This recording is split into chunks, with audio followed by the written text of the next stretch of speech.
ভারতীয় দলে 3 জন নাম্বার 1 রয়েছে। তা আর্লি যদি কয়েকটা উইকেট তারা ফেলে দিতে পারে তাহলে কিন্তু ভারতের পক্ষে ম্যাচে ফেরাটা কঠিন হয়ে যাবে। আজকে টসে পাকিস্তান জয়লাভ করবে। দর্শক, আপনাদের সবাইকে স্বাগতম জানাচ্ছি আমার চ্যানেলের পক্ষ থেকে। আশা করি আপনারা সকলেই ভালো আছেন এবং সুস্থ আছেন। আজকে এশিয়া কাপের গ্রুপ পর্বের ম্যাচে ভারত এবং পাকিস্তান একে অপরের মুখোমুখি হচ্ছে। ভারত পাকিস্তান ম্যাচ মানে সবসময় একটা অদৃশ্য উত্তেজনা বিরাজ করে। দুই দেশের জনগণই তাদের মর্যাদার লড়াই হিসেবে তাদের এই ক্রিকেট ম্যাচকে বেছে নিয়েছে এবং তারা উভয়ই চায় ম্যাচটি জিতে তাদের এই মর্যাদা রক্ষা করতে। তারই ধারাবাহিকতায় আজকে ভারত এবং পাকিস্তান আবারও একটি টি-20 ম্যাচে মুখোমুখি হচ্ছে। যদিও ভারত এখন দাপটের সঙ্গে বিশ্ব ক্রিকেট শাসন করছে, অন্যদিকে পাকিস্তান তাদের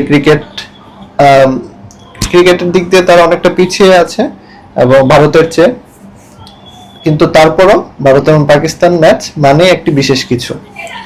তো আজকে আমরা দেখব ভারত এবং পাকিস্তান উভয় দলের শক্তির জায়গা এবং দুর্বলতার জায়গা, এবং আমরা প্রেডিকশন করব কারা এই ম্যাচটি জিতে যাচ্ছে। তো প্রথমে আমরা ভারতীয় দল নিয়ে আলোচনা করি। সবচেয়ে প্রথম যে আমার কাছে গুরুত্বপূর্ণ বিষয় যেটা মনে হয় সেটা হচ্ছে ভারতীয় দল এবার বিরাট কোহলিকে ছাড়াই খেলতে নামছে। বিরাট কোহলি পাকিস্তানের বিপক্ষে সবসময় খুবই ভালো পারফরমেন্স করে এবং দলকে অনেকবার পরাজয়ের মুখ থেকে, একদম খাদের কিনারা থেকে দলকে বাঁচিয়ে নিয়ে এসেছে এবং ম্যাচটি জিতে নিয়েছে। আমরা যদি বিরাট কোহলির রেকর্ডটা একবার দেখে নিই তাহলে আমরা বুঝতে পারবো। বিরাট কোহলি 2012 থেকে 2024 পর্যন্ত পাকিস্তানের বিপক্ষে 11টি ম্যাচ খেলেছে এবং তার মধ্যে তার রান হচ্ছে 11 ম্যাচে 492 রান, তার এভারেজ হচ্ছে 70 এবং তার হাইয়েস্ট স্কোর হচ্ছে 82। তাহলে আমরা দেখতে পাচ্ছি বিরাট কোহলি একাই অনেকটা পাকিস্তানকে হারিয়ে দিত। তো সেই বিরাট কোহলিকে ছাড়া এবার ভারত খেলতে নামছে, সুতরাং এটা ভারতের জন্য একটা বড় চ্যালেঞ্জ হবে যে পাকিস্তানকে বিরাট কোহলি ছাড়া তাদের ব্যাটিং অর্ডার কেমন করে, এটা একটা গুরুত্বপূর্ণ বিষয়। এরপর আমরা যদি ভারতীয় দলের দিকে তাকাই, তাদের স্কোয়াডটি যদি আমরা দেখি তাহলে দেখতে পাই ভারতীয় দলের ওপেনিং ব্যাটসম্যান অভিষেক শর্মা বর্তমান টি-20 ব্যাটসম্যানদের র্যাঙ্কিং এ উনি 1 নম্বর আছেন এবং আগ্রাসী ব্যাটিং এর প্রতিচ্ছবি তার মাঝে আমরা দেখতে পাই, যিনি প্রথম বল থেকেই হিট করে শুরু করেন এবং তার মাঝে ওয়ার্ল্ডের সেরা ব্যাটসম্যান হওয়ার সব ক্যাপাবিলিটি আছে, কিন্তু তার মাঝে একটা জিনিস কমতি আছে, তার অভিজ্ঞতা কম। তারপর ভারতীয় দলের অধিনায়ক শুভমান গিল টি-20তে এখনো নিজেকে ততটা প্রতিষ্ঠিত করতে পারেননি, তবে তাকে অধিনায়কত্বের দায়িত্ব দেওয়া হয়েছে, যদিও সেটা নিয়ে কিছুটা বিতর্ক রয়েই গেছে। অনেকেই মনে করেন ভারতীয়দের মধ্যে শ্রেয়াস আইয়ার ক্যাপ্টেন্সির যোগ্য ছিলেন, কিন্তু তাকে অন্যায়ভাবে এশিয়া কাপের দলেই নেওয়া হয়নি, ক্যাপ্টেন্সি তো অনেক পরের কথা। তো তারপর আমরা দেখতে পাচ্ছি সূর্য কুমার যাদব বর্তমানে টি-20 ব্যাটসম্যানদের মধ্যে সেরা একজন ব্যাটসম্যান। উনি র্যাঙ্কিং এ বর্তমানে 6 নম্বর অবস্থান করছেন এবং তাকে নিয়ে নতুন করে বলার কিছু নেই, যেদিন উনি খেলেন সেদিন ওই দল জিতবে, এটা নিয়ে কোনো সংশয় নেই। তারপর আছেন তিলক বর্মা, বর্তমানে টি-20 র্যাঙ্কিং এ 2 নম্বর তার অবস্থান। তিনিও একজন উদীয়মান প্রতিভাবান ব্যাটসম্যান আমরা বলতে পারি এবং বিশ্ব ক্রিকেট শাসন করছেন উনি টি-20 ফরম্যাটে। সঞ্জু স্যামসন, তার পটেনশিয়াল নিয়ে কোনো চিন্তা নেই, তার পটেনশিয়াল নিয়ে কারো বিন্দু মাত্র কোনো সংশয় নেই, কিন্তু তিনি এখনো নিজেকে ততটা মেলে ধরতে পারেননি। এরপর আমরা যদি বলি হার্দিক পান্ডিয়া, বর্তমানে টি-20 অলরাউন্ডারদের মধ্যে নাম্বার 1। উনি ব্যাটিংটা যেমন জানেন, বোলিংটাও ঠিক তেমনই জানেন এবং গুরুত্বপূর্ণ রোল প্লে করেন। ভারতীয় দলের আমার মতে সবচেয়ে ইম্পর্টেন্ট একজন প্লেয়ার হচ্ছেন হার্দিক পান্ডিয়া। আর কুলদীপ যাদব, বরুণ চক্রবর্তী, দুইজনই স্পিনার।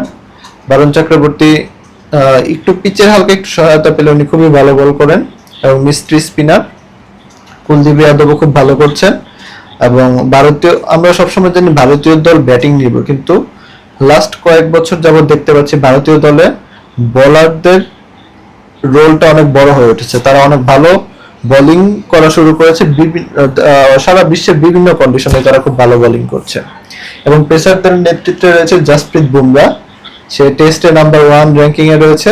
সুতরাং আমরা দেখতে পাচ্ছি একটা মজার জিনিস, ভারতীয় দলে তিনজন নাম্বার 1 রয়েছে। ব্যাটসম্যানদের মধ্যে নাম্বার 1 অভিষেক শর্মা, অলরাউন্ডারদের মধ্যে নাম্বার 1 হার্দিক পান্ডিয়া, এবং বলার যদিও সেটা টেস্টে নাম্বার 1 বলার হচ্ছে জসপ্রীত বুমরাহ।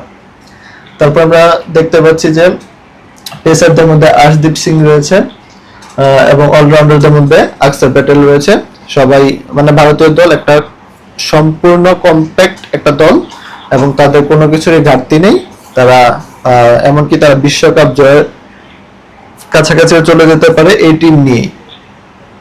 কিন্তু আমার কাছে ভারতীয় দলের একটা জিনিস আমার কাছে একটু ল্যাকিংস মনে হচ্ছে, সেটা হচ্ছে তাদের ব্যাটসম্যানদের অভিজ্ঞতা কম এবং বিরাট কোহলির শূন্যতা। বিরাট কোহলি যে রোলটা প্লে করতেন সেই রোলটা কিন্তু অতটা সহজ না। ইনিংস বিল্ড আপ থেকে শুরু করে রান চেজিং এবং যখন যেভাবে খেলা প্রয়োজন বিরাট কোহলি কিন্তু সেই খেলাটা খেলে দিতেন। তো বিরাট কোহলির রোলটা নেওয়া কিন্তু খুবই গুরুত্বপূর্ণ কথা। এবং ঋষভ পান্ট কিন্তু এই এশিয়া কাপে নেই। ঋষভ পান্টের জায়গাটা সঞ্জু শামসুল কতটা পূরণ করতে পারেন আমার কাছে সেটা নিয়ে কিছুটা সন্দেহ আছে। এছাড়া ভারতীয় দল বাকি সব দিক দিয়ে পারফেক্ট, এটা বলার কিছু নেই। এখন আমরা পাকিস্তান দল নিয়ে আলোচনায় আসি।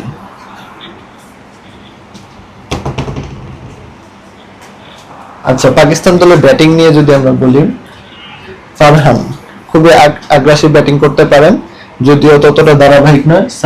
সাইম আইয়ুব এবং ফখর জামান দুইজনই খুবই আগ্রাসী ব্যাটিং করতে পারেন। এবং ফখর জামানের কথা যদি বিশেষভাবে বলি, ফখর জামান যেদিন খেলেন সেদিন কিন্তু ম্যাচ জিতিয়ে দেন।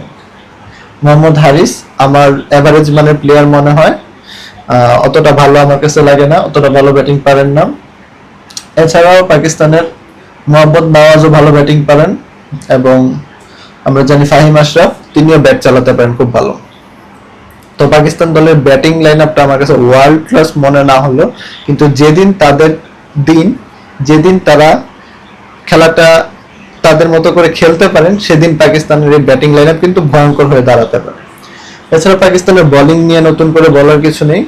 পাকিস্তানের বোলিং এর মধ্যে আছেন আমরা দেখতে পাচ্ছি শাহিন আফ্রিদি এবং হারিস রাউফ, আবরার আহমেদ, হাসান আলী, সালমান মির্জা লাস্ট সিরিজে দেখলাম খুব ভালো বোলিং করছে। এবং অলরাউন্ডারদের মধ্যে খুশদিল শাহ আমার পছন্দের একটা প্লেয়ার। উনি যেমন ভালো বাহাতি স্পিনটাও করতে পারেন তেমন ভালো ব্যাটটাও করতে পারেন। প্রয়োজনের সময় তিনি রানটাও বাড়িয়ে দিতে পারেন, রানের গতিটাও বাড়িয়ে দিতে পারেন। এছাড়াও আছেন মোহাম্মদ নওয়াজ কিন্তু এর আগে ভারতকে একবার চমকে দিয়েছিল এবং একটা অসম্ভব ম্যাচ জিতিয়ে দিয়েছিল। তো এই হচ্ছে দুই দলের আপডেট। এখন আমি আমার প্রেডিকশন বলবো।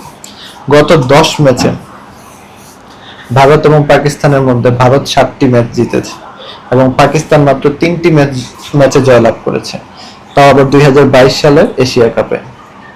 সো ভারতের পাল্লাটা ভারী, কিন্তু আজকে কিন্তু পাকিস্তান একটা অঘটন ঘটিয়ে দিতে পারে। বিরাট কোহলি নেই, এটা তাদের একটা মেন্টালি বড় একটা বুস্ট আপ করবে। আর সেজন্য তারা হয়তো চাইবে যে ভারতে আর্লি যদি কয়েকটা উইকেট তারা ফেলে দিতে পারে তাহলে কিন্তু ভারতের পক্ষে ম্যাচে ফেরাটা কঠিন হয়ে যাবে। এবং পাকিস্তানের বোলিং লাইন আপ যেদিন ভালো বোলিং করে সেদিন কিন্তু আর কোনো কথার মানে দাবি রাখে না। পাকিস্তান সম্পূর্ণ একটা আনপ্রেডিক্টেবল টিম। তো যদিও কাগজে কলমে স্ট্যাটিস্টিক দেখে আমাদের মনে হতে পারে যে ভারত জয় পাবে অথবা ভারতের দিকে জয়ের পাল্লাটা ভারী এবং সেটা প্রকৃতপক্ষে ভারতের জয়ের সম্ভাবনাটা বেশি, কিন্তু তবুও আমি পাকিস্তানকে উড়িয়ে দিচ্ছি না। আমার কাছে পাকিস্তানের ভালো একটা সুযোগ আছে এবং যেই মাঠে খেলা হচ্ছে পরে ব্যাটিং টিম বেশি জয়লাভ করে। তো আমার কাছে আজকে মনে হচ্ছে আজকে টসে পাকিস্তান জয়লাভ করবে এবং ভারতকে আগে ব্যাটিং এ পাঠাবে, পাকিস্তান পরের ইনিংসে ব্যাট করবে। সেই হিসেবে আমি বলতে পারি যে আজকের ম্যাচে পাকিস্তান জয়লাভ করতে পারে। সবাই ভালো থাকবেন এবং ক্রিকেট ফ্যানদের জন্য শুভকামনা রইল। চ্যানেলটি সাবস্ক্রাইব করে আমার সঙ্গেই থাকবেন।